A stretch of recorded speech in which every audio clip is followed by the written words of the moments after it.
பேய் இருக்கா இல்லையா? 2012 அமெரிக்கால வாழக்கூடிய ஸ்மித் அப்படின்னு ஒருத்தருக்கு பேய் இருக்கா இல்லையா அப்படிங்கிற டவுட் வருது. ஸோ இதை நம்ம தெரிஞ்சுக்கணும் அப்படின்னு சொல்லி அந்த இடத்துலயே அவர் ஒரு சர்வே ஒன்று எடுக்க ஆரம்பிக்கிறாரு. அந்த சர்வே வந்துட்டு ரொம்ப ரொம்ப சிம்பிள். அதாவது அந்த ஊர்லயே அதிகமாக மக்கள் வர இடமா பார்த்து அங்க இருக்கிறவங்க கிட்ட எல்லாம் பேய் இருக்கா இல்லையா அப்படிங்கிற அவங்களோட தாட்டை எழுதி வாங்க ஆரம்பிக்கிறாரு. ஸோ இப்படியே அந்த டே ஃபுல்லா போகுது. அவரும் அந்த பல சர்வேவை எடுத்து முடிக்கிறாரு. ஸோ இப்போ அந்த டே எண்ட்ல அவர் உட்காந்து அந்த சர்வே லெட்டர் எல்லாத்தையும் ஒன்னொன்னா படிக்க எல்லாருமே பல விதமா பேய் இருக்கு இல்லை அப்படிங்கிறதுக்கு பதில் சொல்லியிருந்தாலும் அதில் இருக்கிற ஒரு குறிப்பிட்ட சர்வே மட்டும் ரொம்பவே ஸ்ட்ரேஞ்சா இருக்கு. அதாவது அதுல என்ன சொல்லியிருக்காங்கன்னா, இந்த சர்வே முடிக்கிறப்போ உனக்கே அந்த பதில் தெரியும் ஸ்மித் அப்படிங்கிற மாதிரி சொல்லியிருக்கு.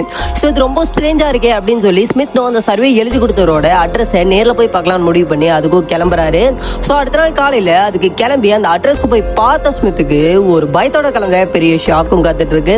அதுக்கான ரீசன் என்ன அப்படின்னு பாத்தீங்கன்னா, அந்த அட்ரஸ்ல இருந்தது சரியா ஒரு வாரத்துக்கு முன்னாடி இறந்து போன லீசா அப்படிங்கிற ஒருத்தவங்களோட கல்லறை மட்டும்தான்.